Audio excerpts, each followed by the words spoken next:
Welcome on back to the Lessons for Tomorrow podcast, the motivational poster in your ear. I'm your guest host, Stephen LaGow, partner director at americaneagle.com. In this episode, we're going to be diving into the age of the connected customer and our experience at Inbound, HubSpot's annual event. To discuss this, I'm joined by special guest Becky Reese, HubSpot Consultant at americaneagle.com. Becky joined the americaneagle.com team just a few months ago to lead the team as a consultant.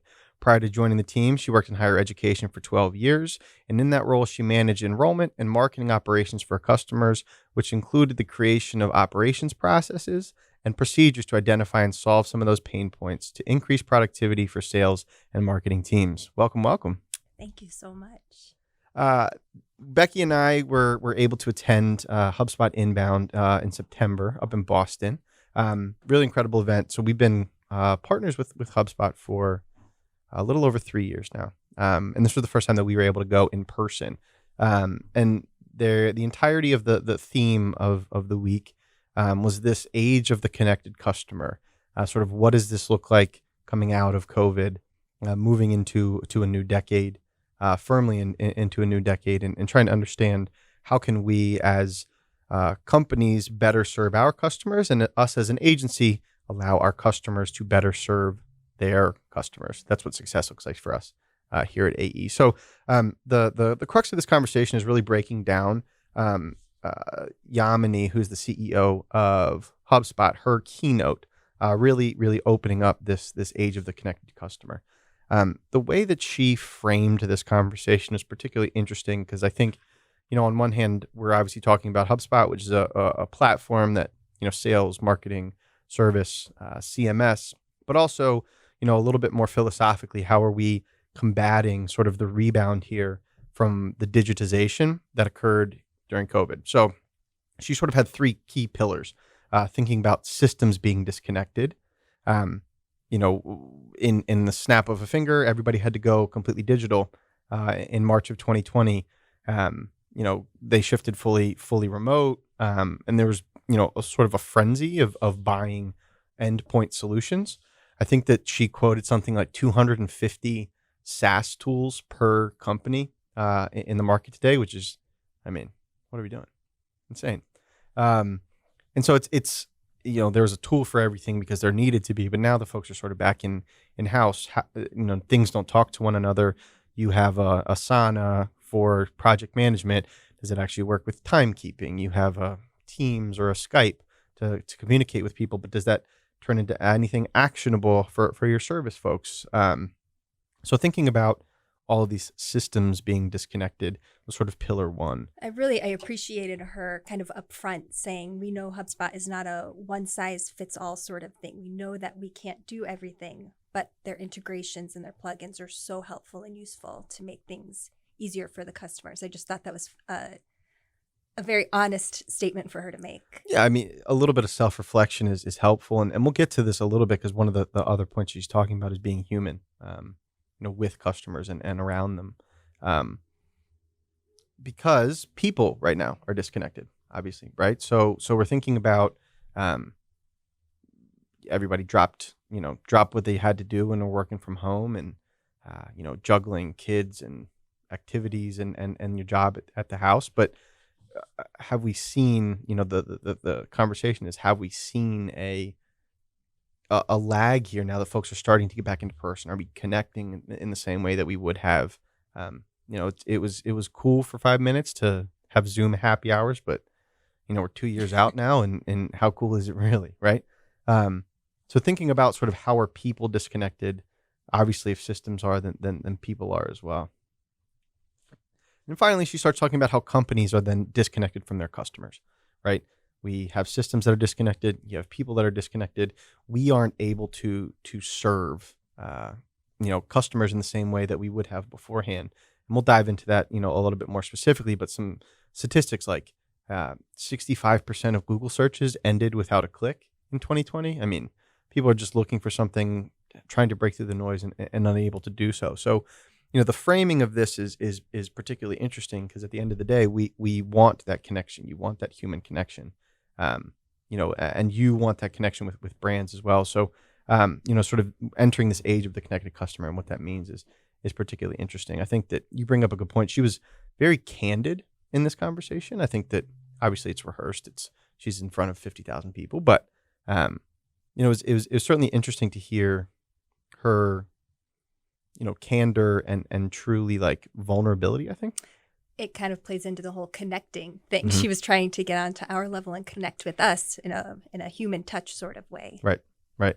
So let's dive into sort of this first focus here when we're talking about systems being disconnected. I think that it's pretty, we as a technology company ourselves, I was trying to count the tools that we use, and I work with 14 on a day-to-day basis. And I feel like that's incredibly low. We start thinking about Asana, Jira, Confluence, our own intranet, Salesforce, HubSpot, Teams, if that counts, I think that counts.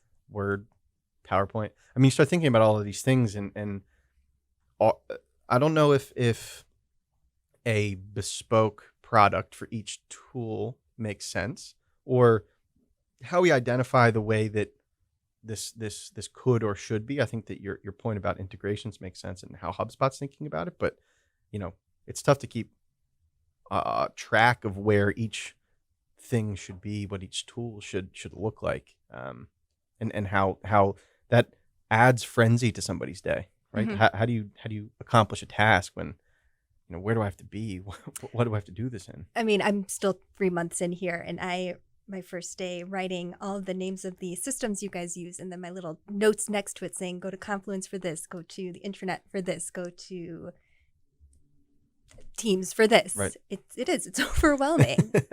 I I still couldn't tell you what half of them are for. And I think that's sort of what they're driving at, right? I mean, when everybody's disconnected and in multiple different places, you have to have a solution for internal communications, right? If you didn't in beforehand, there has to be a Teams discussion or Skype or Zoom or Slack. That's the other one. That makes sense. But then there's another thing and another thing and another thing and another thing. And without the time to integrate these effectively for people, I wonder what that bloat is doing for companies and their own sort of technology debt and roadmap to make sure that they're providing value to their employees, but then also employee to employee. To your point, I mean, you're a new team member here, but joining systems that you'd never heard of, Mm-hmm. and understanding how does that make sense in terms of what I need to do on a day-to-day basis to accomplish my job, right? As my manager, I'm glad that you see it that way. It's wild because we are an agency who's primarily focused on driving experiences for our customers, right? We're website design and development, digital marketing solutions. So we preach ourselves, purpose-built solutions with proper integration. That's sort of our, if you have a commerce tool, you need a commerce tool, and you need a product information management system, and you need a CRM. But the key here is putting those things together. And it sounds like for the most part, nobody did that. Nobody has done that. Now that's not new. Integration isn't new, but it's unfeasible to try and do it. Yeah, I found the number 242 SaaS tools per average company. I mean, how do you even put half of those together to make it make sense? I can't even comprehend. They're companies and folks are more focused on the time that it takes to get the right data. Am I pulling a report here that effectively tells me how well we are doing at XYZ versus actually helping an end customer, right? What is the delta there? If you have to pull reports from 5 different places and talk about conversations with 3 different people and that are existing in parallel in other tools, are you then actually able to spend the time to act on that, like put something into place? You know what I mean? Mm-hmm. So sort of how do you think this is solved? I mean, is it sort of these gargantuan systems where it does absolutely everything, or sort of their reduction down to the mean what is required, and how does that, allow us to be streamlined? I think that there's, it's interesting to have that conversation in two different ways, but curious about your thoughts. I don't know.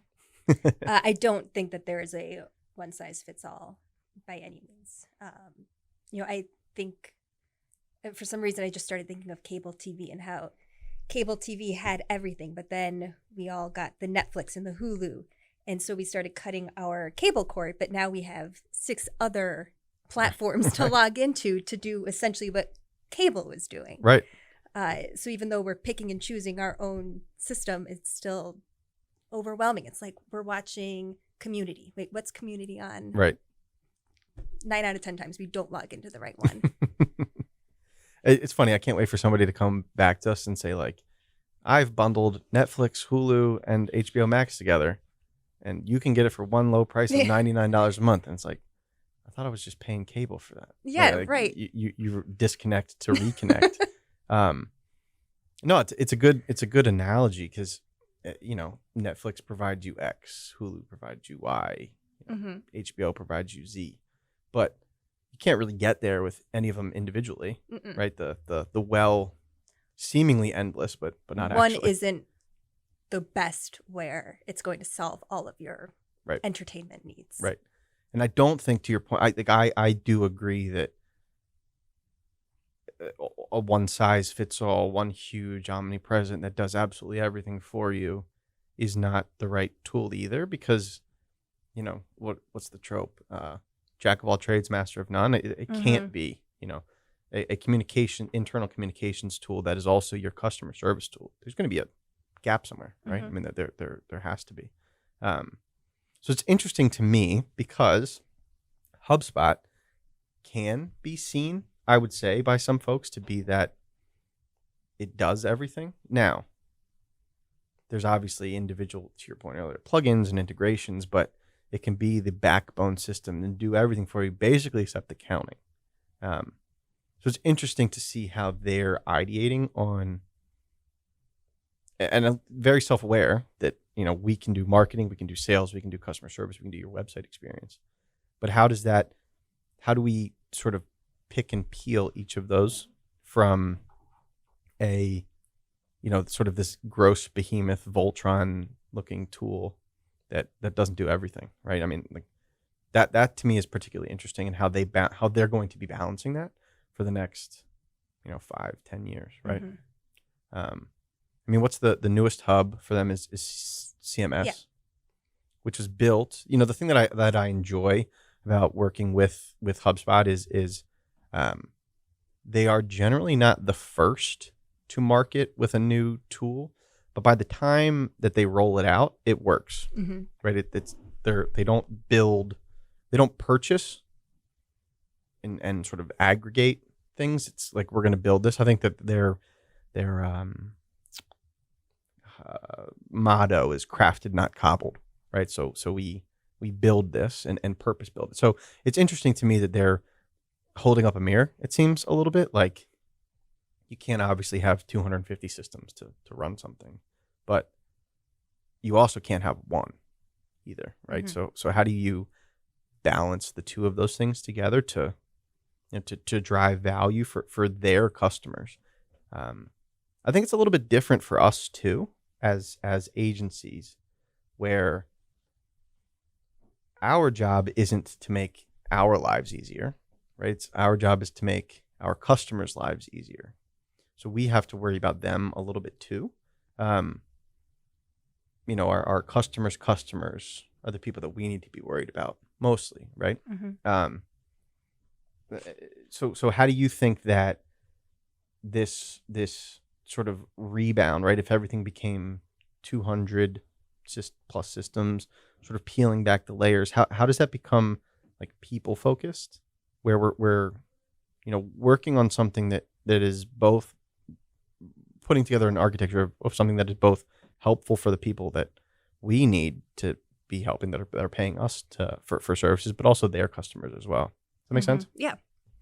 I think that's where, we were talking about this earlier, empathy really comes into play, of being able to connect with your customer and put yourself in their shoes.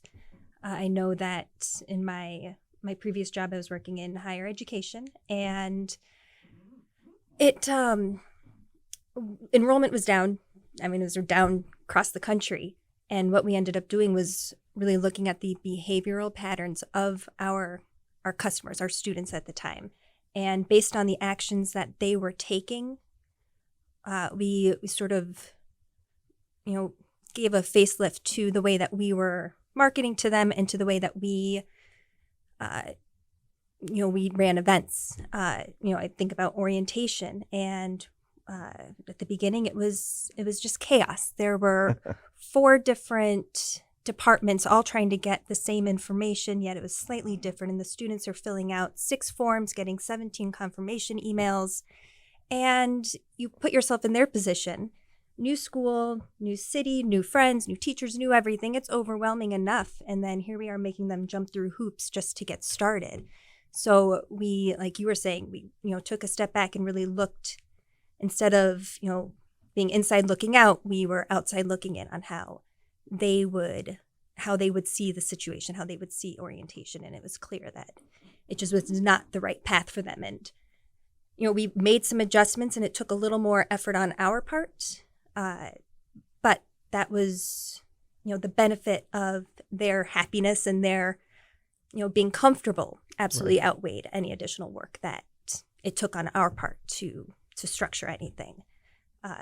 We did notice, again, just looking at their behavioral patterns, that, students who attended, again, this just goes to catering to the students who attended 3 or more events were more likely to start than students who didn't. So we started doing more events. Right. They were not always to promote the college. It wasn't to say, hey, we are placing this many students at a job, or our faculty are so amazing. It was more so promoting a sense of community for them. Right. With Halloween around the corner, I'm thinking of an event we did. It was basically debating the best horror movies of each decade. And the one college I'm thinking of, it was a digital media arts college. So it was film, recording arts, animation, students who are interested in very different areas. However, they had that one common interest of digital media. So you have an animation student debating with a recording arts student about why, The Exorcist was so much scarier than Carrie. And it was just really neat to see these students have a sense of community, and that, Mm-hmm. These people are like-minded. Mm-hmm. We all have, this passion and this desire to learn more about this industry. And I think it was really neat that we took that step back and didn't use the time to promote ourselves. Right. And we then would post those on Crowdcast so that people could search for the events, and then it was just another way to get our name out there.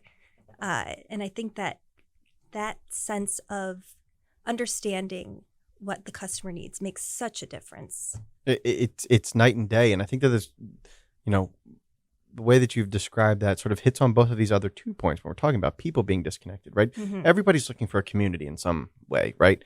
I think Yamini was talking about Peloton was her, pandemic community, right? She jumped on. Oh my God, shorts. the crowd went wild after she said that. Clearly, a lot of people were the same. Peloton, RIP.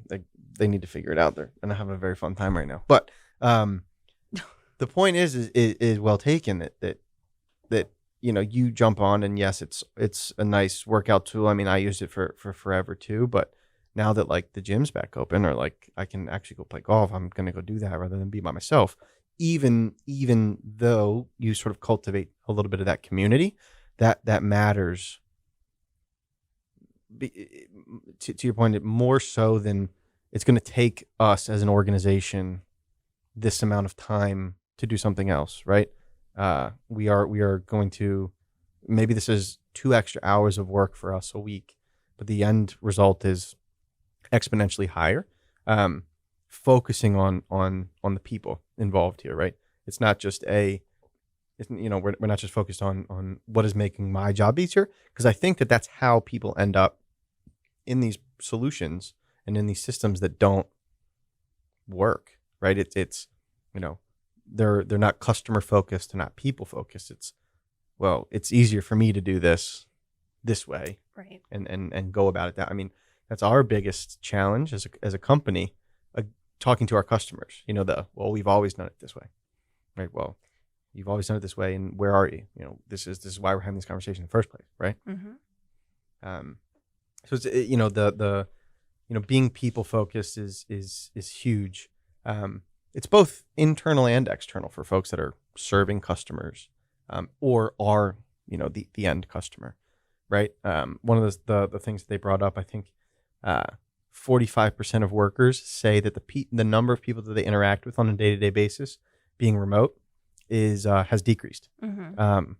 And there's an effort that is required to have water cooler talk, right? I mean, you have to schedule time for those sorts of things. I mean, we at AE have had the office open for those of us that have wanted to come in since May of 2020.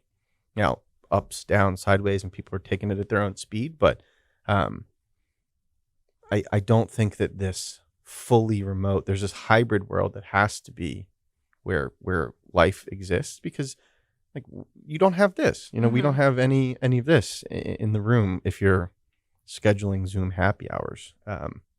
So it's interesting to me, and I wonder if that contributes to productivity and customer focused efforts for companies if they're able to have this, the actual human to human connection that way.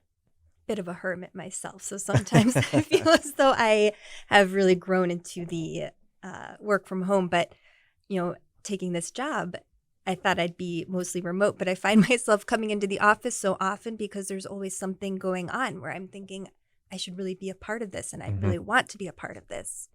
So even though in my mind I prefer the working from home, the reality is there are so many benefits of being face to face with people and in the same room that you just cannot recreate. Yeah, I mean, virtually. Talking to somebody and understanding problem solving is so much easier when you're having a conversation. You can see facial expressions and understand the nuance and what they're saying. Mm-hmm. Sarcasm or disgust or I mean, sarcasm gets me into a lot of trouble.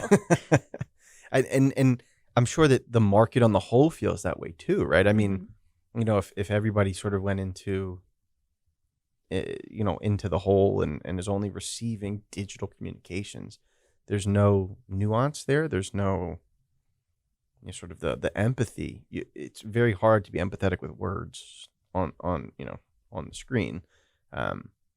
In that way. And I wonder if it's, our customers are feeling that too, right? So we work with associations that are member-based organizations that have to deliver value to folks in a way that they're competing with Wikipedia and YouTube, right? So, what is an 18-year-old fire protection engineer?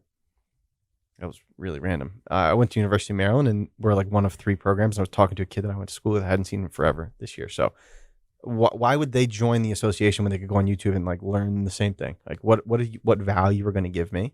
And I think that clues a little bit into what you were talking about with understanding the behaviors of your end customers within the tool sets that you're using, and being able to pivot off of that to be actionable, right?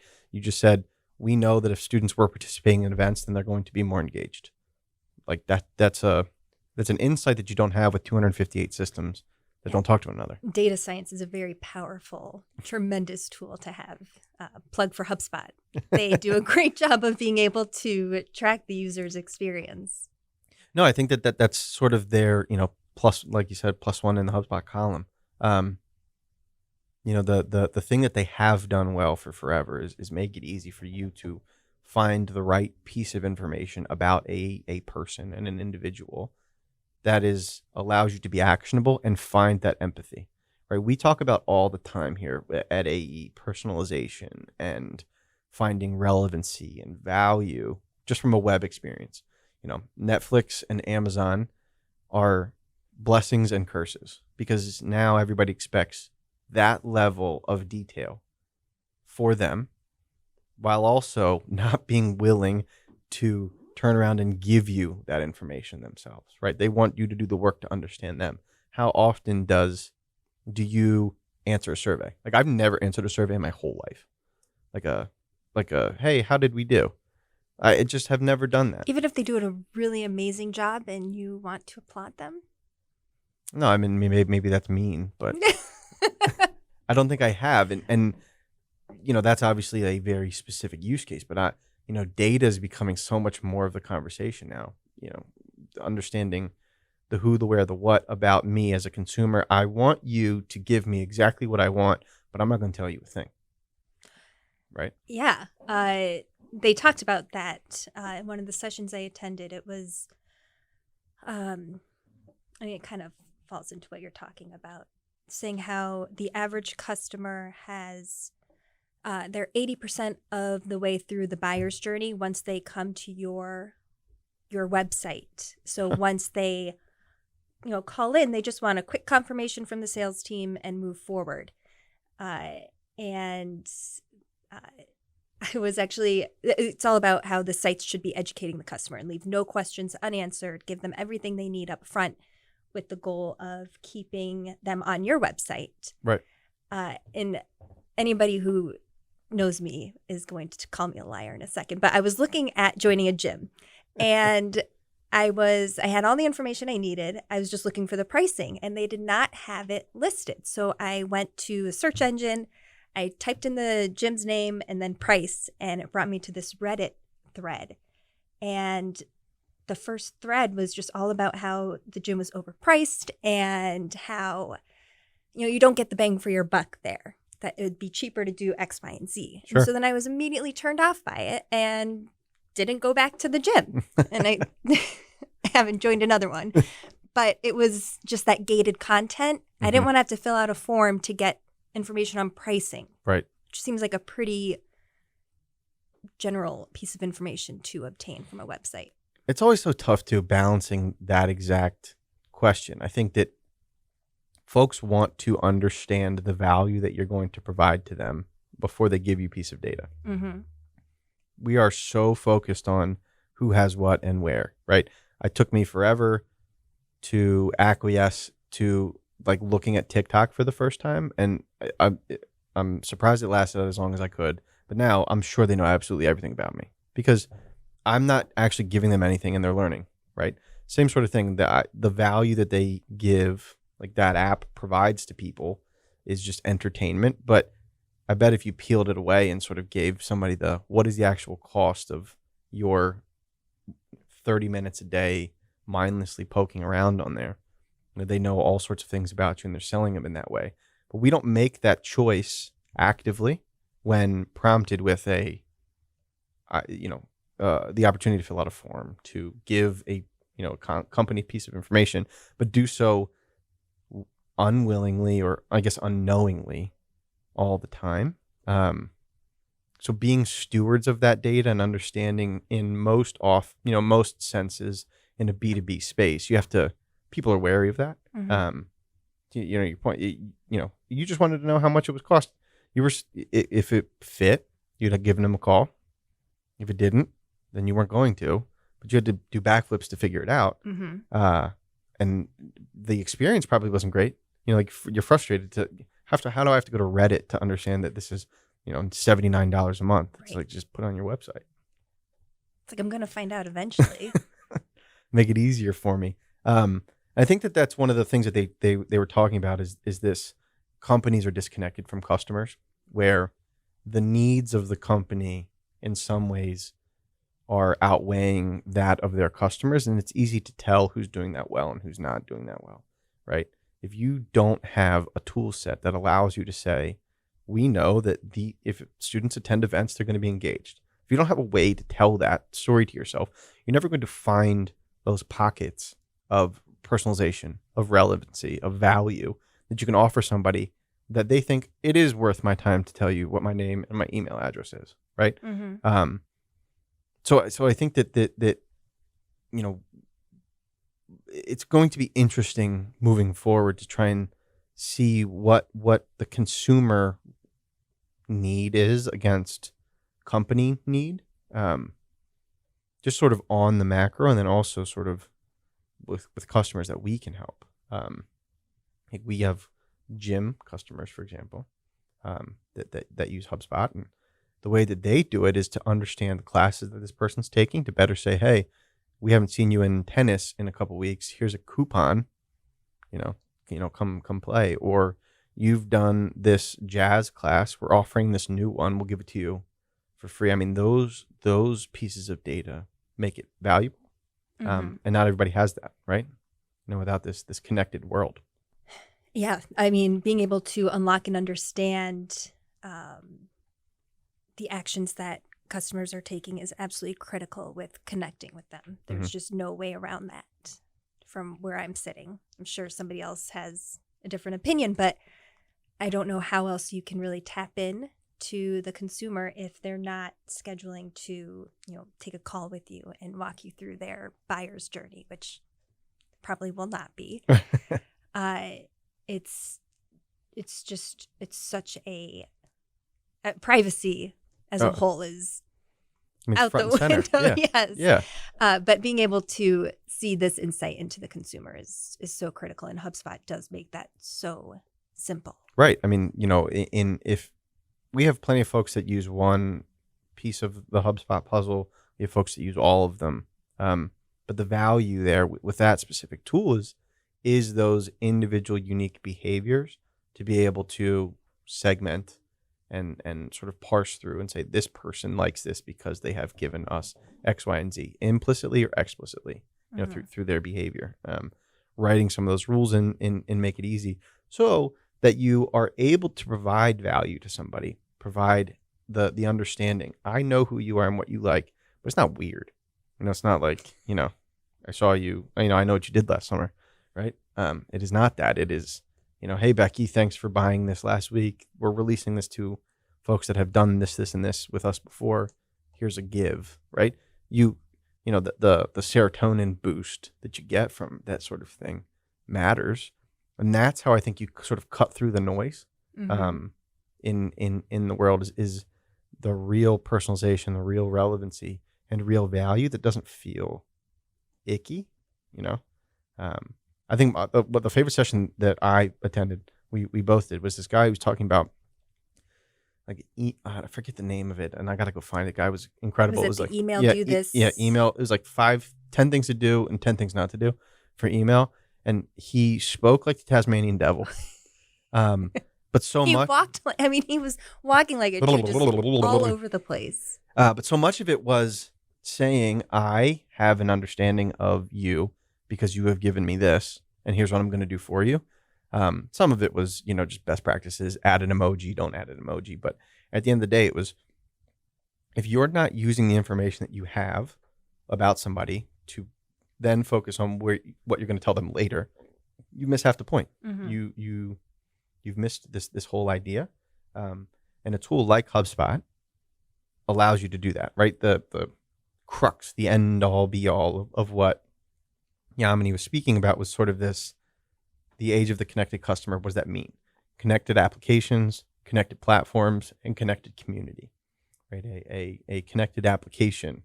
What does your marketing team use? What does your sales team use? What does your service team use?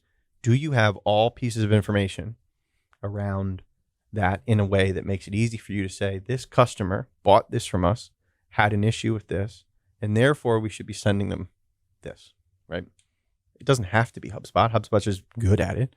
But thinking about architecting your solutions in a way that allows you to be person first and focused on that end customer, I think is the only way that these companies are going to succeed in this era of what does data mean,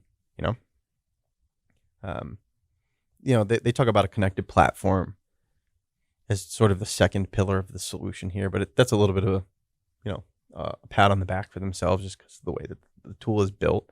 But they also have these extendable tools, app integration partners and that sort of thing that make it easy to connect with the other tools that you have. But I do think more than anything, this connected application and then connected community matters too. One of the things that we just had here internally was our customer forum. We do it every year in October. We have somewhere between 80 and 100 folks that come out in person, and then probably about the same online, something like that.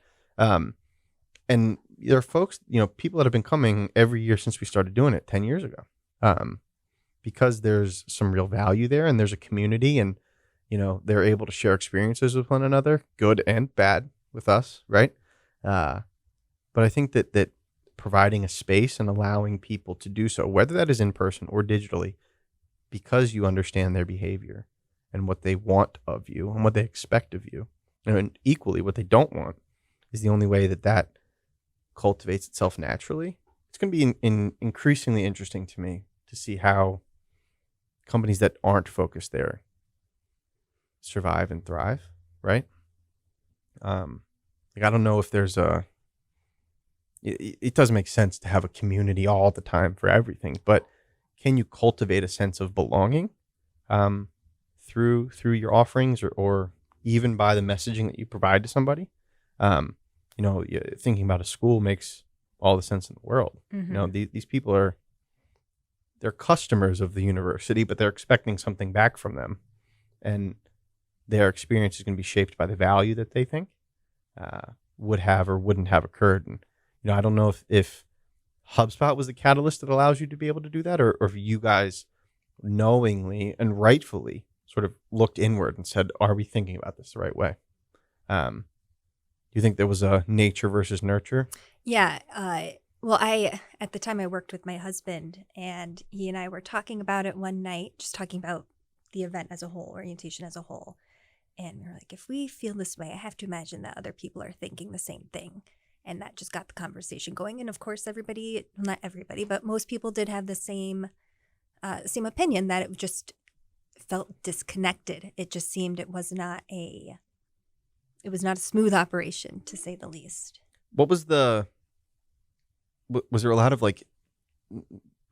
energy that was required to get that ball rolling down the hill, even internally? It was the team was relatively small. And I think what was really neat about our team is that we were a very caring team. Sure. When I look back at who I was working with, they're all really nice people. And you can tell that they're here because they want to help students, achieve their goals and help, launch their careers into the industry they want to. So I think we were fortunate that it took a little work to convince certain departments that, hey, let's take a step back and reevaluate how we're doing things.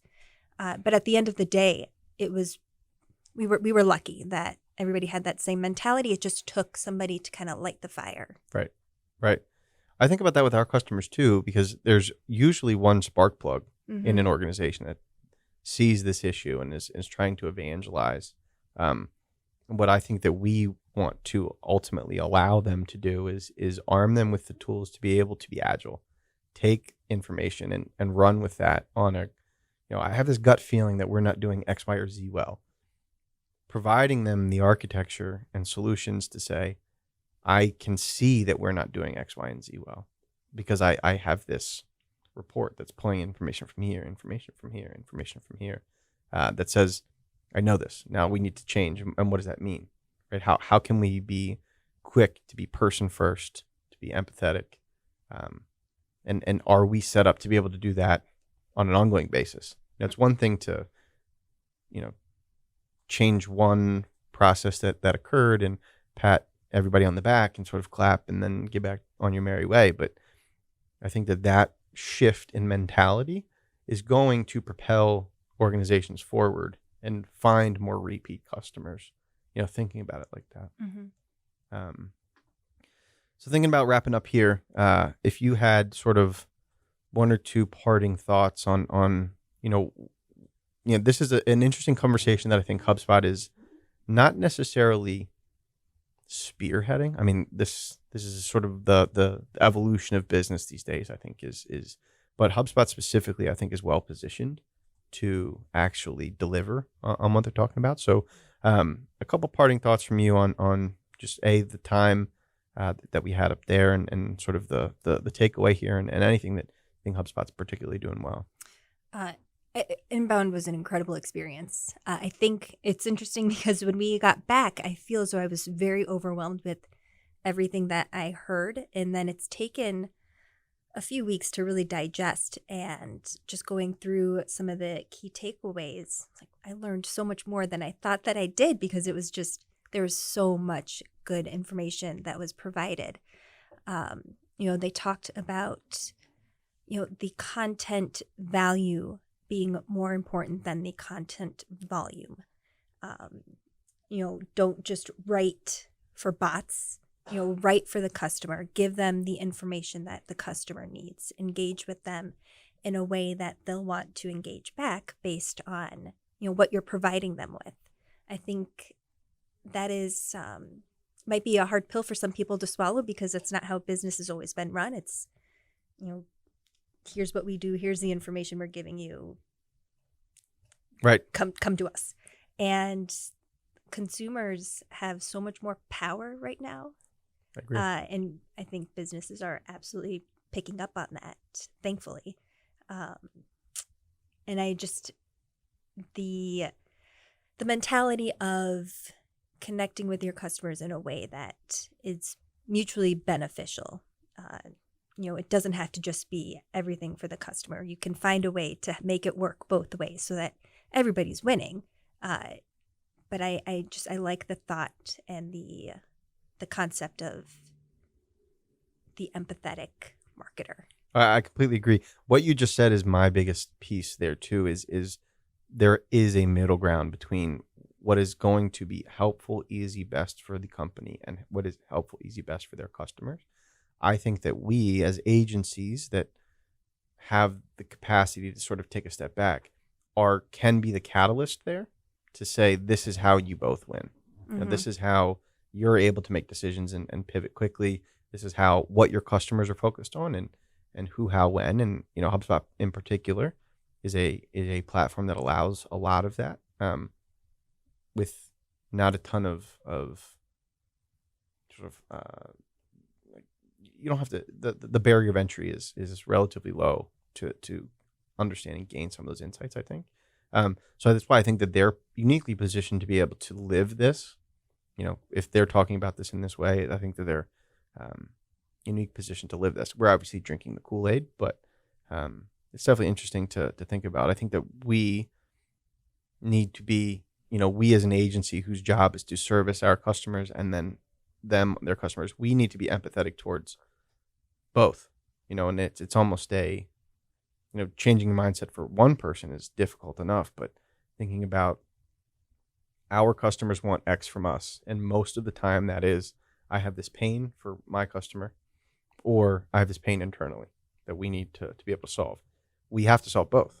So being empathetic towards us, or towards our customers and our customers' customers, is the only way that we as agencies will continue to thrive. It's particularly interesting. Probably why they centered the entire conference around it. Who'd have thunk? Who'd have thunk? Well, really appreciate you jumping on. Happy 3 months. Thank Welcome you. aboard.